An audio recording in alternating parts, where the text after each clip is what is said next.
Oh boy, I am so glad that I am back here in this seat. I am. Oh, it is Wednesday. It's Hump Day. It's a lot of things to discuss day. That's really. And today I'm happy to be here because one, I haven't been in this seat in a while. I took a little bit of a break, but I had capable people who appeared as co-hosts to give you the information that you could use to make great decisions in your life.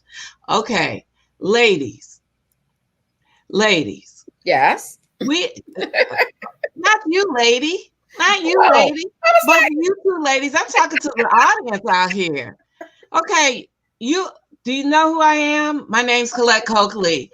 I am the Vice President of Human Resources for Maryland Public Television. And today I just came off a Clubhouse.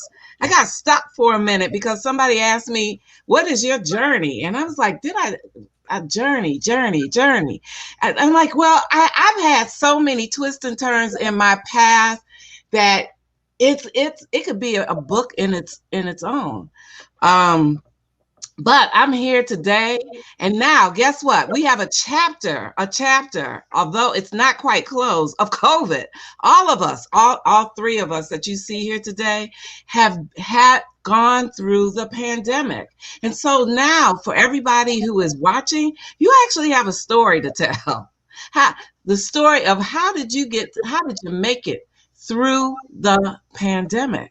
How did you get through it? Now, some of us who are married, how did you make it out? Wait, I better say that right. How did you make out in the pandemic? That's another show. But how did you get over the hump of the pandemic? Did you use your time wisely? Did you do things that you never thought you would do before? Who thought we would be wearing masks, right? Who thought we would be missing our loved ones at this moment? Who thought we would have to stay 6 feet away from each other? Who thought, we would all be working virtually? Okay, but we're here today, and we're here to bring you the information that you can use. And that's important because we want you to continue to move where, ladies? forward. Forward. We want you all to move forward. And so we're going to continue where we left off before and giving you the information that you could use to make your life easier, so that you can make sound decisions and choices, so that you can have resources that you can use and be easily at your fingertips, that you can make decisions about yourself. So what's today all about? We have some grand discussion. How many of you all know that Juneteenth the bill passed the Senate? Okay. We have just one more hurdle, and that's the House before it's an official holiday. How many of y'all remember, when they wanted to make Martin Luther King Jr.'s holiday a holiday, right? Okay, and what a grand celebration that was. Now, how many of you all even know, hey, what is Juneteenth? Okay, so we have guests here today. We have Miss Erica Roberts, and we have my co-host, Angela Marshall here. Now, Erica is, okay, now I'm gonna call her a guru today. Her title's gonna be a guru. She's a guru and an owner of Next Possible and many other entities. We welcome her to this platform because she's not only going to have a discussion with us today about Juneteenth and its definition, what it means, and then what can we be doing going forward, okay? But We're also going to talk about how you can get involved in Juneteenth. Okay. And then Miss Angela Marshall, who already declared it a holiday. Well, Okay. according to CNN, it passed in the bill, so I felt like it was a holiday. Okay. That's all right. Look, some people make it their own holiday, whether it's an official holiday or not. Okay, because it should be a holiday. And Angela is the owner of WWFN. Okay, internet radio station. And if you have not tuned in, you've been missing something. You've been missing news. If you follow Angela, you can get the latest update from every star's birthday up to what's happening across the country. Okay, so you want to follow Angela. Now, let's get started with this discussion because let me just say this. What is Juneteenth for those people who don't know it? It I don't have the right word. Commemorates African-American freedom and emphasizes education and achievement. And so one of the things that we emphasize within the Women's Leadership Forum is entrepreneurship. And in that, Juneteenth connects to that for me because entrepreneurship is a form of freedom. So if you hook all of that up together, the Women's Leadership Forum celebrates in its own way Juneteenth in the education that it provides so that you can achieve. Okay? And so with that, I'm going to ask Ms. Roberts to jump in and educate us further on Juneteenth. Welcome, Erica. Thank you. And I will say I'm usually here on Workforce Wednesdays for a WLF Live on the first Wednesday of the month. So it's good to be here as a guest as opposed to a host and talking about something that is important to me. So you mentioned a few different hats. One of them is the executive director of Pathways to Excellence, which is a Maryland-based nonprofit focused on providing quality programming and resources to those who have historically been left behind, underserved communities, underrepresented communities, including women and people of color, and specifically, as we're talking about Juneteenth today, African Americans. And I'm also one of the founders of the Greater Maryland chapter of the National Black MBA Association, which was the 40th chapter and is founded in 2020. And both of these entities are coming together to host the Juneteenth event. So I want to put that out there. But the reason that we're doing it is because it does, as Colette say, commemorate the passing along of information to what is believed to be the last enslaved Americans in the country in 1865. And so the brief history lesson of the United States, we all know Abraham Lincoln passed the Emancipation Proclamation in 1863, where he proclaimed that those people that were still enslaved in the Confederate States would no longer be enslaved. And I could get into a whole lot of detail there. I'm not going to, but I would encourage you as part of the Juneteenth activities and this journey of learning to look into that a little deeper. What was actually told to the 250,000 enslaved Americans in Galveston, Texas on June 19th, 1865 is that they would no longer be forced to provide their labor for free, although they were encouraged to continue to provide their labor, and that they would have rights, personal rights bestowed upon them as humans and property. And so that was 1865. And then I said June 1865, okay. Where the Emancipation Proclamation came out in 1863. So there was that 2-year gap of information. Now, last year in the midst of the discussion around race in America and in the aftermath of George Floyd's murder, folks started to kind of look in more to what has the Black experience been. And a whole lot of folks became aware of Juneteenth for the first time, including some people of African descent. I am not one of those. And one of the challenges I've always had for many years is the word celebration. I'm glad you used commemoration, Colette, because there is a celebration of perceived freedom. But then also when you think about the lapse of time between 1863, when the end of slavery was proclaimed by the then president of the United States, to June of 1865, when people were still working under the conditions of slavery because information had not been shared. Mm-hmm. It's hard for me to celebrate intentional oppression and intentional lack of information sharing. And then as we think about this year, 2021, where we just came out of the pandemic that you referred to, and you have businesses that you referred to, and you have business owners in underserved and underrepresented communities that did not have the information available to the masses for things like EIDL, things like the PPP, where only 2% of Black businesses even got the PPP because they didn't know. It's still this system of not sharing information, which results in educational oppression, in housing disparities, in the wealth gap. And so I'm excited for this Juneteenth event as we talk about it, that we're going to be focused on closing that wealth gap for African Americans and for people of African descent in this country, in the United States, and encourage everyone to take this time, not just as a day off. I mean, barbecue is great.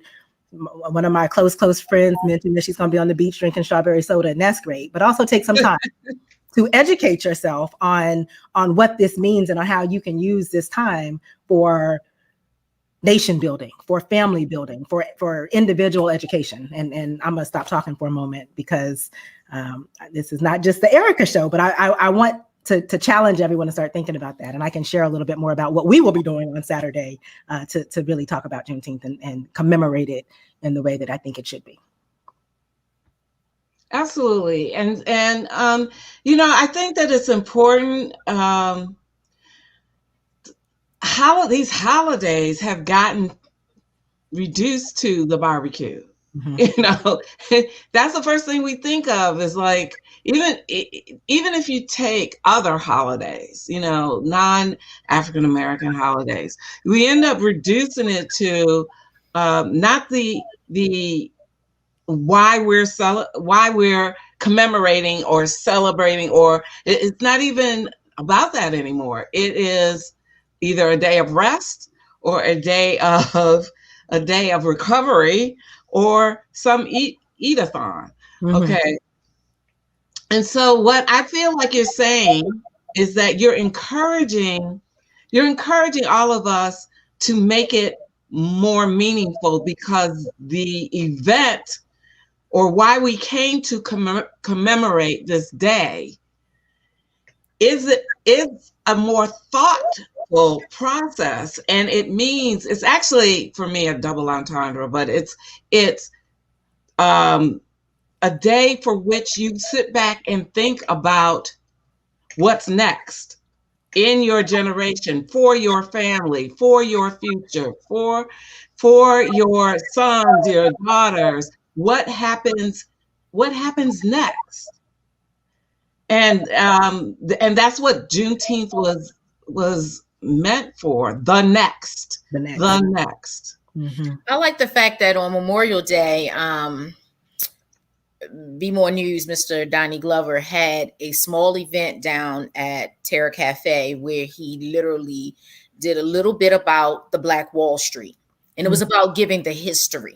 Mm-hmm. Mm-hmm. And so that is so important. And, I know a lot of the millennials today really don't want to hear about a lot of the history, don't want to see some of those movies and things like that. But if you don't know the history, no one's trying to relive that. But in a sense, we kind of are reliving some of it with some of the things that are going on in our communities.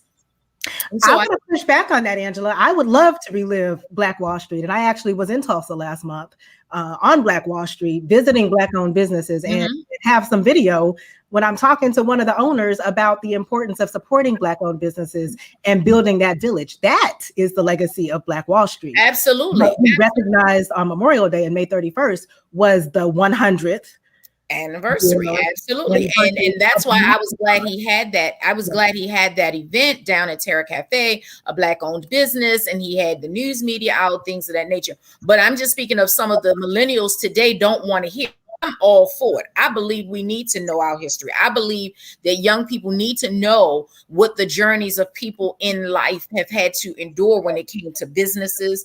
I'm not sure if you ladies saw the documentary that was down at the Reginald Lewis Museum, but when the documentary came out, the Green Book, not the movie, but the documentary, that documentary was just absolutely phenomenal in giving you history and dealing, like, some people never even heard of a Green Book, and some people came in the era of when they had the Black Book, because they said it was a Green Book and it was a Black Book. It was years later much years later is when I found out about the Black Book, but I knew about the Green Book because that was something my family had talked about.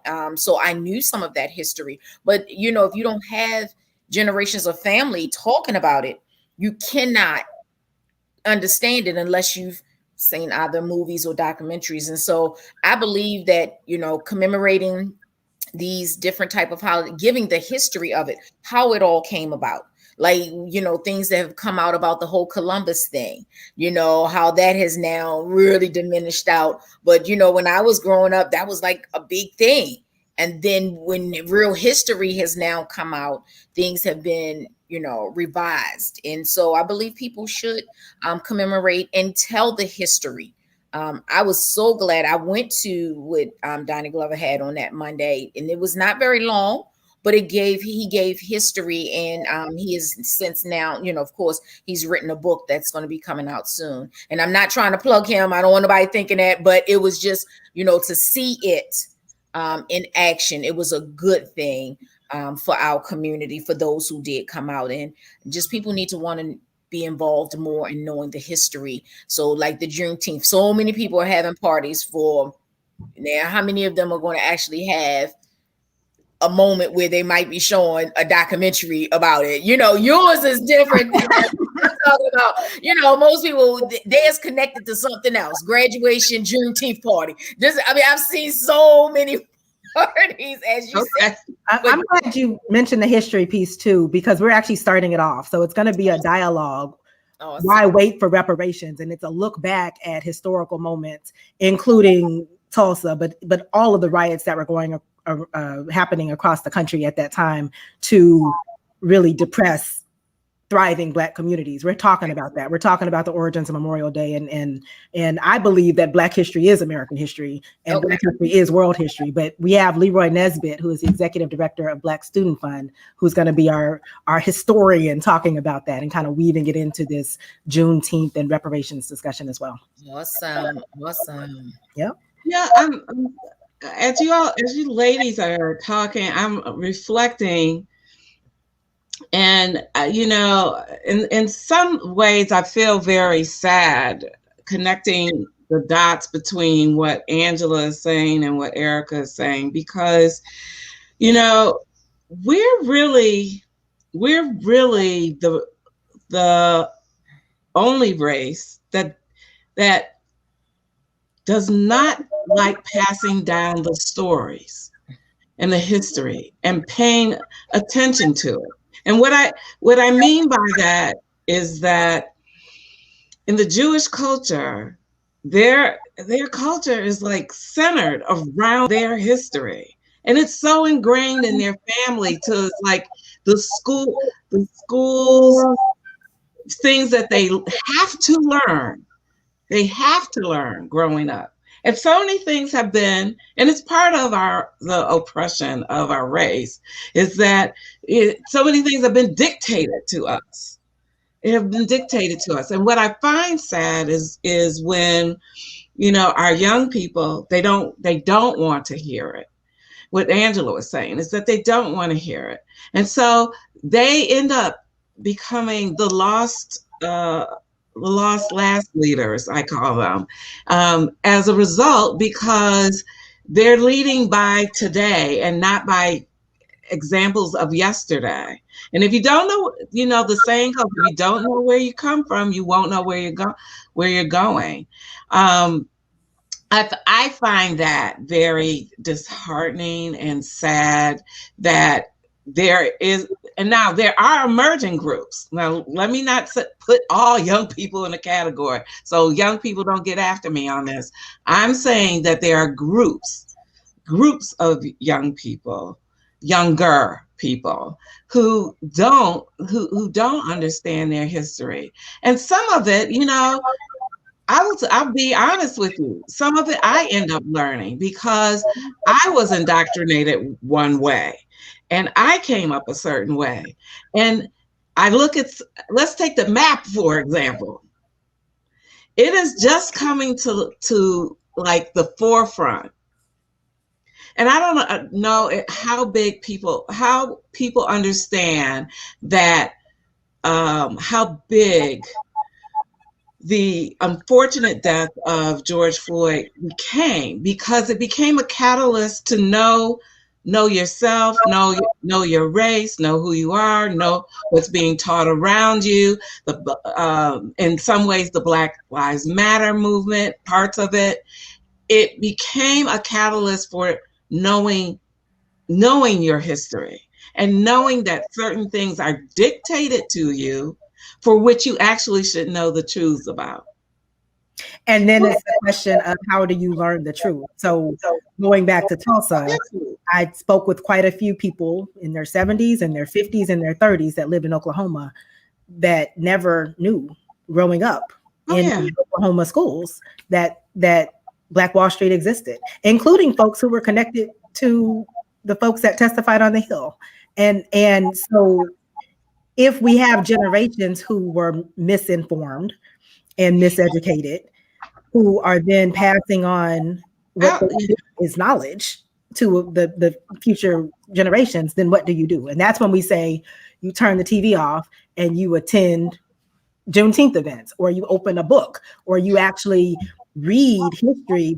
Black history did not start with the enslavement that we talk about in the United States at all. Correct. But that's what's taught, right? And when anyone tries to push against that, then you have what we see now with critical race theory and all the discussions going around there. You have the pushback, like, oh, you can't change our history, even though that's not the real history. That's just the stories that were told as part of this indoctrination that you're talking about, Colette. So it's actually incumbent upon us, regardless of generation and really regardless of race, to not just listen to the stories that are told and the propaganda that's shared, but to open a book.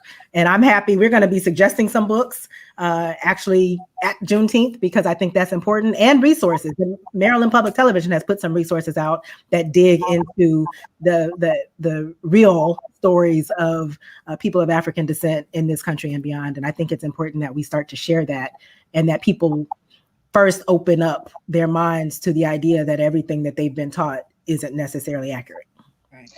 And let me just say this, and this is a plug for where I work, Maryland Public Television, that there is an intentional, concerted effort to make to appeal in programming, in African American programming, to the Maryland area and beyond. And so we're no longer shying away from stories like the Black Wall Street, Tulsa, Oklahoma, George Floyd. We're actually having conversations that are fruitful and that are informative, as well as, and I'm circling back, we had dialogue at the Women's Leadership Forum.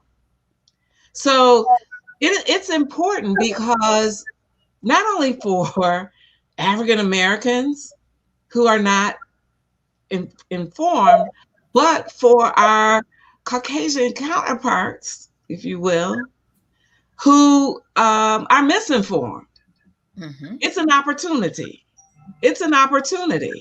And so, and it is an anonymous opportunity because you're watching in your home. We don't have to know that you're watching.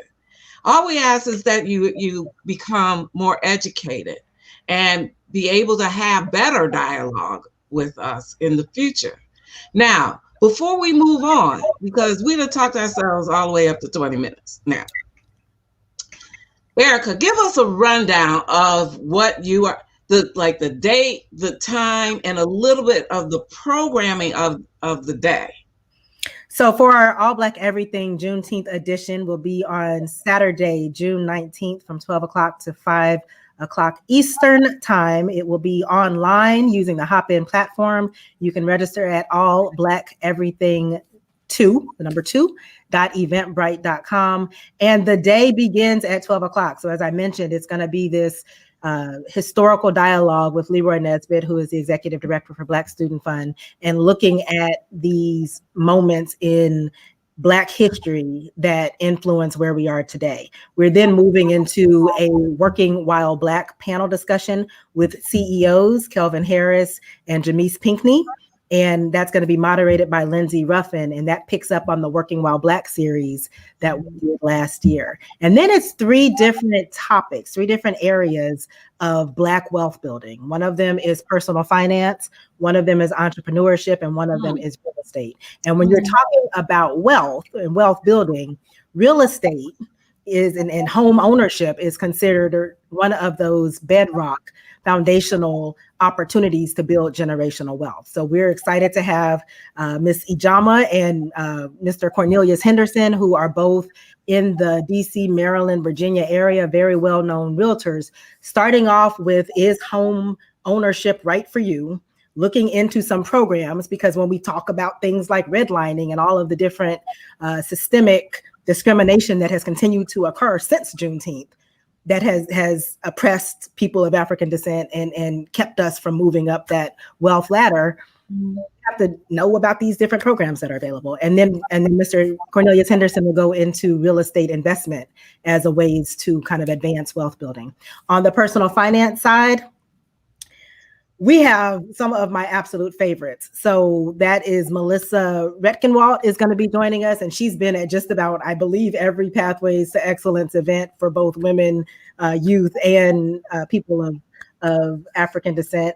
Ken Alozie, who is a SCORE mentor and is going to be talking about, that I'm getting into the business side, but he's going to be talking about programs that are available for wealth building for business owners as well.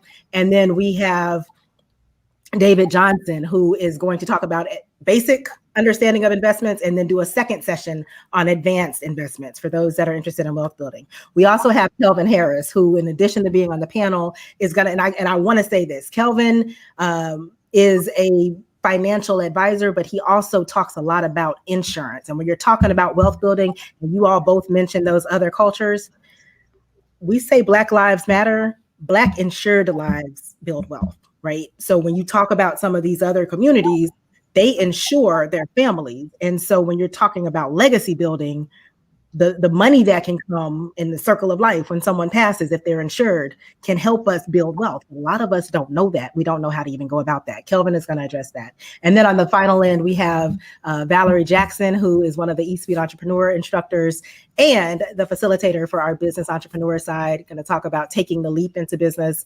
And then, as I mentioned, Ken is going to talk about some of the programs. And Nick Fletcher, who is from Morgan State, but also with Baltimore Means Business, is going to talk about some other programs that are available to help accelerate it. Because as we mentioned, people who are uninformed oftentimes don't have the opportunity. So that's it in a nutshell. We will end with networking. Any event that we have includes village building and networking and connections. And we expect to have folks all over the country joining in. So this is a chance to connect where you fit in, to have more. We start with the dialogue, but we want you to take action and do it on Juneteenth. And so one more question regarding this is, like, who is this for? This is for, and it's a collective that is co-hosted by Pathways to Excellence and the Greater Maryland chapter of National Black MBA Association. But we have a full network of Black professional associations that are also supporting us and putting this out. So Black professionals, Black families, anyone who wants to, Black students that are attending historically Black colleges and universities that want to begin that process of learning and growing and setting the foundation for the future. We are calling all of you to join us on Juneteenth. So when we talk about empowerment, audience, this is what we're talking about. With the programming is there for you. It's here for you. And all you have to do is get on your computer and attend. And so it's not like the resources aren't there. You just have to make yourself available, make the time and avail yourself to it and be open. Ask your questions so that, because there aren't any, I mean, you know the saying, there aren't any dumb, well, there aren't any dumb questions. You should ask it to get the knowledge so that you can, what, ladies, move your lives Forward. That's right, forward. We're all trying to move forward. And this is not a female event. This is not a male event. This is a African-American people event to try to get families, individuals to moving themselves forward. This is information that you can use that will help propel your life ahead. And not only your life, but the generations that come after. So with that, I need to tell you all about what's coming up, because we're going to continue to move lives forward, but we're going to do it in a different fashion. We're going to do it in a short span of time on a particular day, and that's July the 10th. July the 10th, we're holding boot camp. But we're going to have a tea first because it's a ladies' event. But it's a virtual event that's occurring on July the 10th. And we're going to kick it off because it is the 5th year. Can you believe it?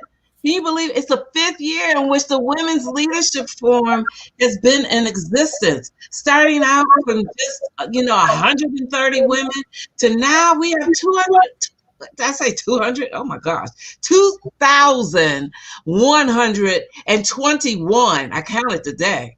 Women in our network. That is amazing. That is amazing. And guess what? It's not just here in Baltimore. It actually is across the country and across the world. And I am so excited about this 5th year because I have many things in store for you all, beginning with this boot camp. So the boot camp is an entrepreneurial boot camp in which you will learn many things.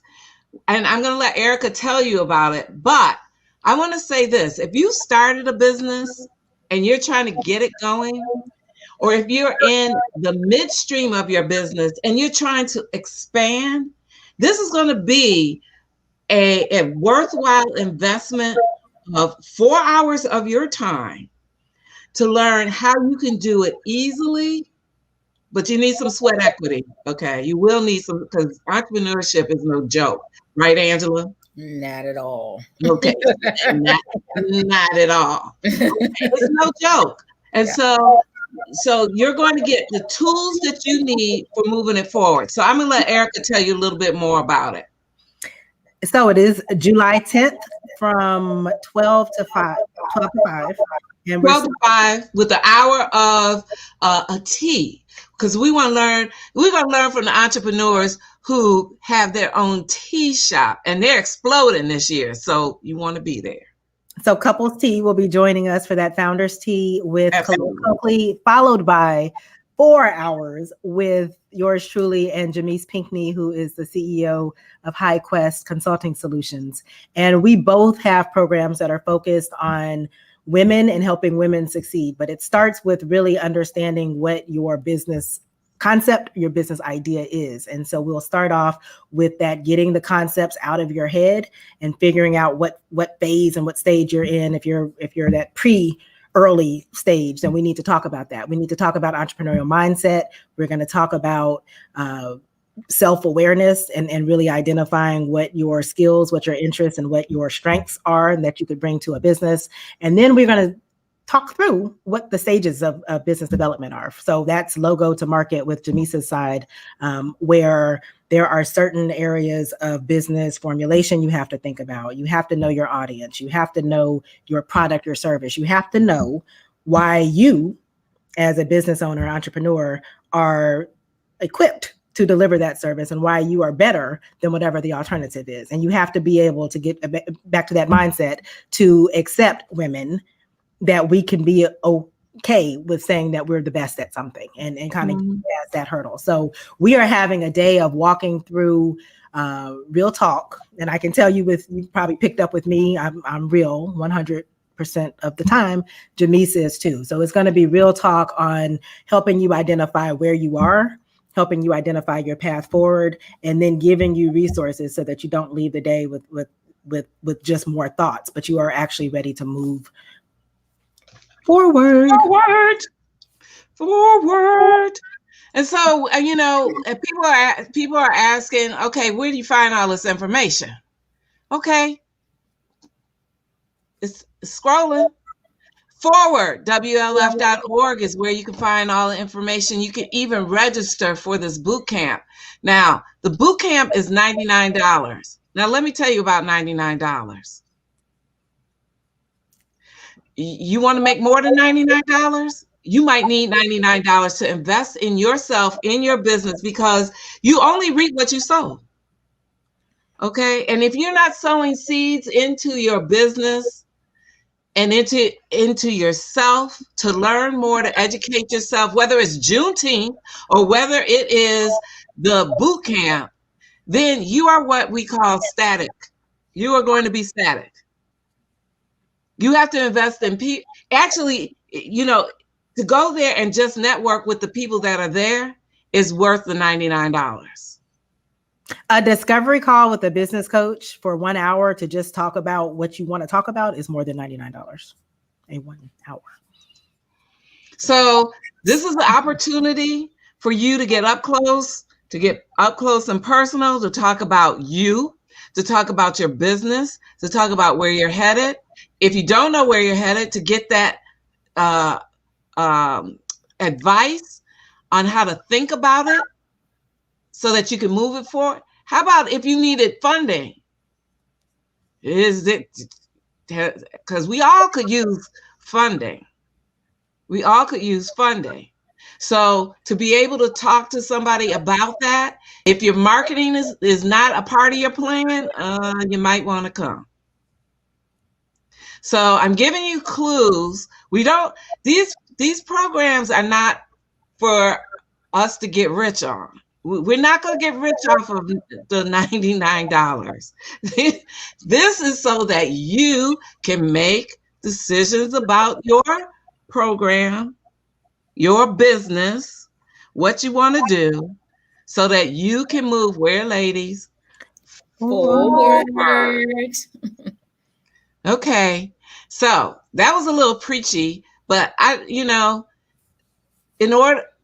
Juneteenth thing is real. And so I'm preaching a little bit because, I talk about collectives. I talk about information. I talk about us being real. I talk about how we give you resources. And I want you to take advantage of it. I want you to take advantage of it, because that's the only way that you're going to get ahead. None of us here, unless we connected with somebody else, unless we got any more additional information about who, what, when, where, and why, and how, we might still be in our same spots.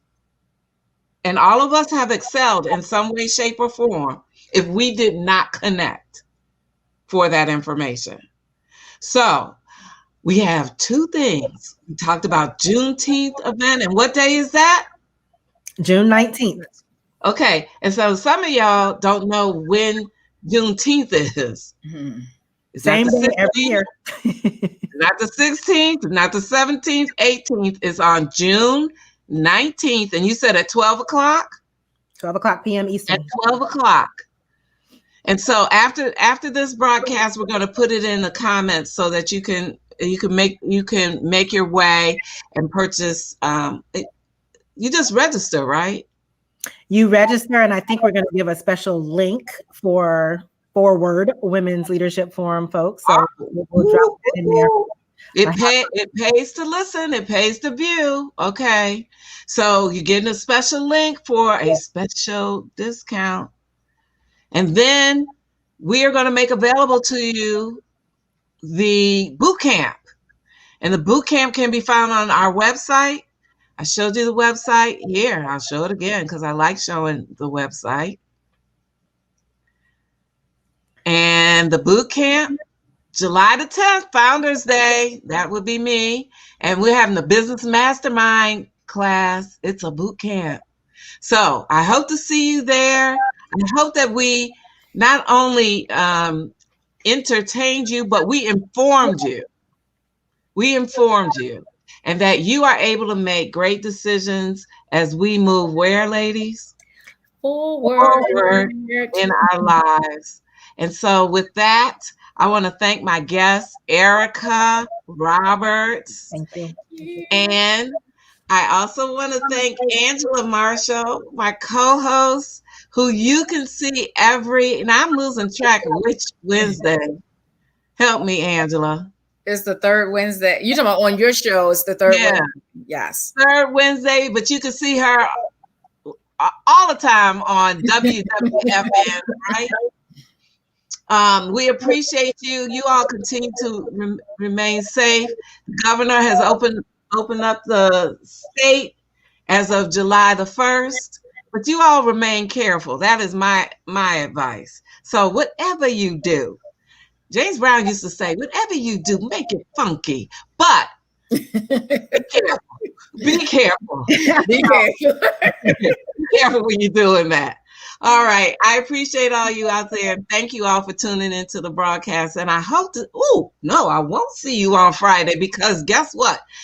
The Jamise Pinckney who we've been talking about, woohoo, watch out now. She's got a guest and you're going to want to tune in because it is about your business and she's going to talk about it. So tune in on Friday at 6:00 and you will get more information that will help advance you and your business. So with that, I bid you a good evening and be safe out there. Good night. Good night.